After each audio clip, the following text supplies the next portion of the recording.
Israel's Iron Dome, once considered nearly impenetrable, is cracking under pressure. Let's break it down. On June 13th, Israel launched a bold overnight strike deep into Iran.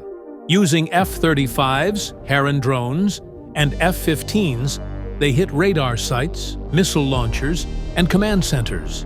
In one night, they wiped out nearly a third of Iran's missile infrastructure. It was a surgical strike that shocked even close allies. But Iran wasn't done. Iran responded with a wave of ballistic missiles and Shahed drones. Their Ghadr and Imad missiles zigzag during descent and release sub-munitions, making them hard to intercept.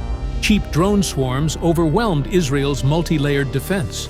Iron Dome's effectiveness dropped from 90% to just 65%. Israel's four-tiered shield, Iron Dome, David's Sling, Arrow 2 and 3, is being stretched thin. Each interception costs 5 to 10 times more than Iran's launches.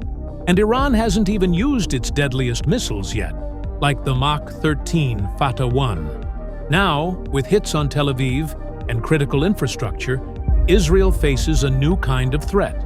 Israel won the night, but Iran's missiles may win the war of endurance. The Iron Dome has limits, and the balance of power in the Middle East is shifting.